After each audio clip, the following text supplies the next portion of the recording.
ये एक स्मैक जिहाद की तरह चल रहा है। स्मैक जिहाद और नशा जिहाद के लिए निकला है, जो कुछ ऐसा करने के लिए निकला है कि मुझे अपने आप को बढ़ाना और दूसरे को मिटाना है। जो तो देवताओं की भूमि कही जाती है उत्तराखंड। आज हम हैं इस वक्त कोट द्वार में, और कोट द्वार कहें तो आपको देवों की भूमि ही है। और सबसे बड़ी बात हम आपको बताएं कि ये जो भारत भूमि कही गई है, संतों की भूमि कही गई है, देवताओं की भूमि कही गई है, क्योंकि यहाँ पर संतों का वास है और देवताओं का वास है। भावना आखिर उनके अंदर क्यों आई, तो वो तो हम जानेंगे स्वयं आदि योगी जी से ही, उनके शब्दों से जानते हैं। आदि योगी जी, प्रणाम आपको। आपके चैनल को और आपके दर्शकों को मेरा प्रणाम। देखिए, होता क्या है कि ये जीवन ना आपको परस्पर हर रोज़ एक नया विचार देता है। एक समय ऐसा होता है कि जब व्यक्ति को अपने आप को जानने का भी मौका देना चाहिए।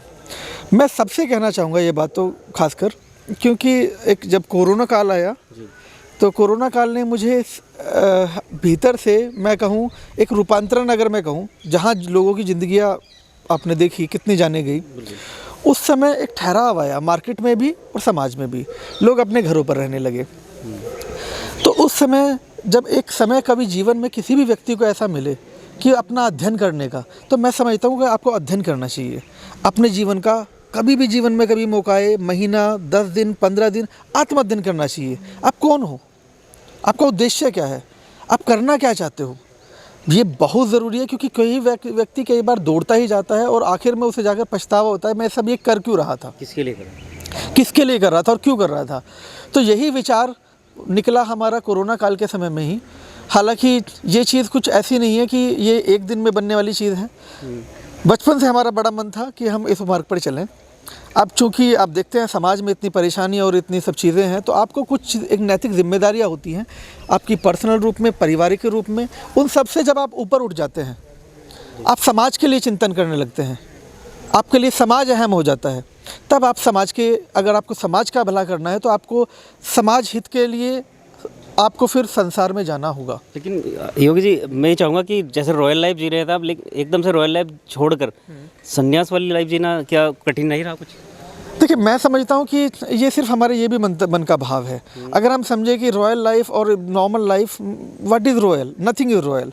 अब मैं समझूँ कि पंच तत्व जहाँ शुद्ध रूप में मौजूद हो, मेरे लिए अब वो आज वो रॉयल है जहाँ शुद्ध रूप में मौजूद हो। मैं अगर बॉम्बे, दिल्ली, नोएडा की लाइफस्टाइल को कहूँ कि वो बहुत अच्छा जीवन जी रहे हैं, नहीं, उनके पास अच्छा जीवन कहाँ है। जिनके पास अच्छी वायु नहीं है, जिनके पास अच्छा भोजन नहीं है, जिनके पास अच्छी वाणी भी नहीं है, तो कहाँ से वो अच्छी लाइफ। अगर मैं कहूँ रॉयल लाइफ, मुझे तो ये रॉयल लाइफ लगती है। ये रॉयल लाइफ इसलिए लगती है क्योंकि इस मार्ग पर सबसे अच्छी बात मुझे क्या लगती है कि यहाँ आप शुद्धता की ओर चलते हैं। जितने आप शुद्धता की ओर चलते जाते हैं, आप देखेंगे जीवन आपका रूपांतरित हो जाएगा। ना कि आप खुद रूपांतरित होंगे, आप समाज में एक युवाओं को, जितना भी हमारा समाज है, आप उन्हें भी रूपांतरित करने का प्रयास करें। वैसे तो जीवन का उद्देश्य है कि परिवर्तन उसमें होना चाहिए। तो क्या आपको ऐसे किसी महान व्यक्ति से आपकी मुलाकात हुई जिससे मिलने के बाद आपने ये डिसीजन लिया? देखिए, मैं समझता हूँ कि हमारे जैसे ख़ास तौर पर मैं स्वामी जी का जिक्र करना चाहूँगा, दर्शन भारती जी का। जब वो मुझे मिले तो जीवन में एक बदलाव आया, एक बड़ा बदलाव आया, इतना बड़ा बदलाव आया, मैं समझता हूँ विचारों की जो एक अवस्था थी वह कहीं और ही चली गई। जब उन्होंने कहा कि उन्होंने अपने जीवन के बारे में बताया, और मैंने देखा कि इस आयु में भी वो इस समाज के लिए, हिंदुत्व के लिए और उत्तराखंड के लिए इतना कुछ करना चाहते हैं और इतना कुछ किया है।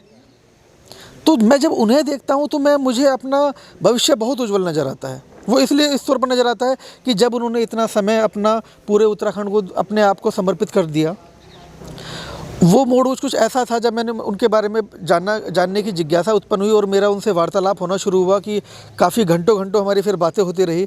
तब उसके बाद आप मानो कि मेरा जीवन एकदम से रूपांतरित हो गया। अच्छा, स्वामी जी जैसे कि दर्शन भारती जी लगातार एक विवादित भाषण देते हैं कि जिहादियों पर रोक लगे, जिहादियों को बढ़ावा ना दिया जाए। जी, देखिए, पहले हमें ये समझना होगा, स्वामी जी ने कभी मुस्लिम शब्द नहीं कहा, वो मुस्लिमों के कभी खिलाफ नहीं है जी। उन्होंने जिहादियों के खिलाफ कहा।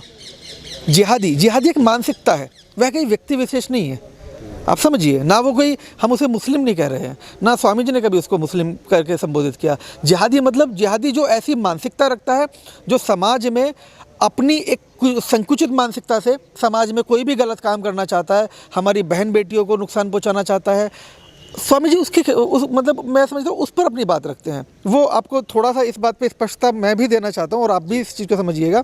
जिहादी का शाब्दिक अर्थ है कि जो जिहाद के लिए निकला है, जो कुछ ऐसा करने के लिए निकला है कि मुझे अपने आप को बढ़ाना और दूसरे को मिटाना है, जो ऐसी मानसिकता रखते हैं, ये वही व्यक्ति केवल उन लोगों के लिए जो अपने आप को बढ़ाना और दूसरे को मिटाने की संस्कृति का आह्वान करते हैं। स्वामी जी उन लोगों के खिलाफ हैं, ना कि मुस्लिमों के खिलाफ हैं। अभी यूथ हमारा जैसे कि एक नशे की भागदौड़ में भाग रहा है, उसको आप क्या संदेश देंगे? क्योंकि हम देख रहे हैं कि पहाड़ समाज में भी बहुत सारी ऐसी विगतियाँ हैं जी स्मैक, भांग, चरस, गांजा, ये सब चल रहा है। जी क्या संदेश उनके लिए सर?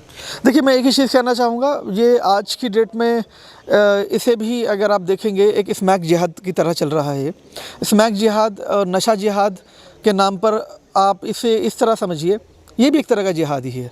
जिहाद में एक व्यक्ति नहीं होता, जिहाद ऐसी चीज़ों को जो भी बढ़ावा देने वाले हैं वह सब जिहाद का ही कार्य कर रहे हैं। क्योंकि यहाँ से अगर आप देखें तो हमारा युवा जो कि आज हमारा अगर भारत का अगर आंकड़ा देखेंगे तो पूरे विश्व में, विश्व पटल पर अगर आप देखेंगे तो सबसे ज़्यादा अगर हमारे किसी के पास युवा है तो वो युवा शक्ति हमारे पास मौजूद है। और जो हमारा भविष्य हो सकता था वो आज हमारा बर्बादी की ओर निकल रहा है। क्यों? सिर्फ इस नशे की वजह से। और नशा लाने वाले कौन लोग हैं? जो जिहाद के नाम पर नशे में कि उन पर्टिकुलर जगह जाओ, वहाँ उस नशे का व्यापार करो। वो खुद नहीं करते उसका सेवन, वो खुद नहीं करते, लेकिन उन लोगों को बढ़ावा देते हैं। वो पकड़ते हैं कॉलेजेस के बच्चों को, वो पकड़ते हैं स्कूल्स के बच्चों को। वो एक अपना उनका एक टारगेट है, वो उस माइंडसेट से काम करते हैं। मुझे लगता है कि हमारे युवाओं को ये समझना होगा कि नशा आपको धीमा करता है, और यदि आपके जीवन में आपकी सोच और आपकी इच्छाएं बहुत तीव्र और बड़ी हैं तो आपको बड़ा बनने के लिए सबसे पहले जो आपकी धीमी गति को करने वाली कोई भी चीज़ है उसको त्यागना होगा। फिर से आपकी पर्सनल लाइफ में आ जाते हैं हम जी। क्योंकि आपने त्याग किया है बहुत बड़ा, और परिवार जैसे त्याग दिया, फिर परिवार आपको कहाँ पर परिवार है और परिवार को कैसे छोड़ दिया? देखिए, मैं समझता हूँ कि यहाँ हमारे यहाँ ना त्याग जैसे जब हम चीज़ें कहते हैं त्याग, इस संसार को त्यागने, जब हम कहते हैं मोह, जैसे मैंने अभी आपसे कहा, ये शरीर जब तक जीवित है, इसे हम खाना पीना भी दे रहे हैं तो ये भी शरीर से मोह है। अब समझना बात को, गहराई से समझना इस बात को। इस शरीर को जिंदा रखना भी मोह ही है। यहाँ त्याग को सर्वोपरि नहीं रखा गया, यहाँ उद्देश्य को सर्वोपरि रखा गया। किसको सर्वोपरि रखा गया? उद्देश्य को। यह फ़र्क नहीं पड़ता कि आप कपड़े पहनते हैं नहीं पहनते हैं, आप क्या किस वेश में हैं। फ़र्क यह पड़ता है कि आप कर क्या रहे हैं, आप देश के लिए क्या कर रहे हैं, आप इस माटी के लिए क्या कर रहे हैं, आप उस विश्व में क्या शांति की तरफ ले जा रहे हैं। मेरा अपना विज़न है। वैसे मैं देखता हूँ एक दिन, वो दिन दूर नहीं है, और ये मेरी भविष्यवाणी ही मानिएगा आप, अगले 7 सालों के भीतर आप एक इतना बड़ा रूपांतरण देखेंगे। मेरा विज़न है one world one vision, one world with one vision. एक दिन ऐसा होगा कि पूरा संसार एकजुट हो जाएगा, ये सब लड़ाइयाँ ये सब ख़त्म हो जाएंगी। ये मैं आपको अभी से भविष्यवाणी इसलिए कर रहा हूँ क्योंकि एक समय लोगों को समझ में आएगा, उसका बिल्कुल शायद आज ही से मुझे लगता है उद्घोष शुरू हो गया कि लोगों को समझ में आएगा कि लड़ाइयाँ कभी किसी को कुछ नहीं देती, लड़ाइयाँ युद्ध कभी किसी को कुछ नहीं देते। वन वर्ल्ड वन विज़न के माध्यम से मैं इतना कहना चाहता हूँ, अगर रशिया अच्छा फ्यूल बनाता है, चाइना अच्छी टेक्नोलॉजी बनाता है, भारत अच्छा डिज़ाइन बनाता है, इसी तरह अगर आपको आज मंगल मिशन पर जाना है तो क्यों ना आप वन वर्ल्ड वन विज़न के साथ जाएं और नए और ज़्यादा चीज़ें को एक्सप्लोर करें। आज आप एक दूसरे को मिटाने की ओर हैं। अगर ये मैं इस आश्रम की बात करूँ, अगर आप इस कोने में मिसाइल डालें या वो इस कोने में मिसाइल डालें, अल्टीमेटली हो क्या रहा है? बर्बाद तो आश्रम हो रहा है ना। और ये पूरी सृष्टि एक आश्रम है। इसे अगर आपको बनाना नहीं आता, सजो नहीं सकते, तो इसको बिगाड़ने का भी आपको कोई अधिकार नहीं है। एक छोटा सवाल हम और करेंगे आपसे, क्या आदि योगी नाम आपका पहले से था या फिर आपको बाद में ये नाम दिया? नहीं, ये नाम मुझे बाद में मिला। आदि योगी मेरे आराध्य है भगवान शिव, और मैं कहना चाहता हूँ कि जिस पल मैं इस नाम को जब तो, ये सिर्फ एक नाम नहीं है, आपको समझना होगा, ये सिर्फ एक नाम नहीं है, ये इतना गहरा मूल मंत्र है कि यदि आप इसको मात्र जपें, इसके मात्र जपने मात्र से ही आपके सब दुख दूर हो जाते हैं। तो मैंने जब इस शब्द को जाना और मैंने इसे मंत्र के रूप में पहचाना, मैंने जाना कि मेरा जीवन स्वर्ग जैसा हो गया। मैंने जो चाहा, जो भी पाया पूरे जीवन काल में, मैंने सिर्फ इस नाम को जप कर पाया। ये बात मैं आपको सत्य बताता हूँ। और जब मुझे इतना कुछ होकर ये हो रहा था तो लोग, जब जाहिर सी बात है, मैंने बहुत सारे प्रोजेक्ट आदि योगी के नाम से ही बनाए। बिल्कुल। तो जब मैंने आदि योगी की, क्योंकि मेरे भीतर का भाव था, अब एक आध्यात्मिक व्यक्ति क्या करता है कि अपने भाव को, क्योंकि वो संसार में अभी ऐसा नहीं हो पा रहा है, तो नेचुरली वो किसी और चीज़ में अपने आप को व्यक्त करने का प्रयास करता है। तो उस समय जब मुझे पता चला कि जो भी रूपांतरण ये सब हो रहा है, ये सिर्फ इन्हीं की देन है, मेरे आराध्य की देन है, तब मैंने उनके नाम को ही आगे बढ़ाना है। तो पूर्व में थोड़ा सा हम फिर से जाएंगे कि आपका वैसे नाम था क्या पहले? पहले मेरा नाम अब मैं शायद पर अतीत में जाना अच्छा अनुभव नहीं समझता, क्योंकि अतीत हमेशा आपको एक चादर उड़ा देता है। तो मैं समझता हूँ पूर्व में नाम तो हमारा एक जनमानस का, जैसे आपका शुभ नाम सोनू कश्यप जी है, तो ठीक इसी तरह से हमारा भी एक नाम था। अब चूँकि ये नाम हमारा नहीं है, आदि योगी जैसे हमने कहा, हम उनके नाम को ही ध्या के आगे बढ़ रहे हैं, उन्हीं को नाम के आगे बढ़ा रहे हैं।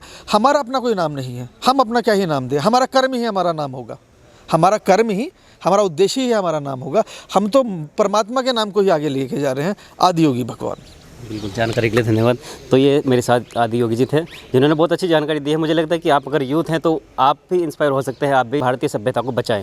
और भारतीय सभ्यता को आप कैसे बचाएंगे वो भी मैं आपको पूरी जानकारी देते रहेंगे। तो राही न्यूज़ को लाइक शेयर सब्सक्राइब कीजिएगा।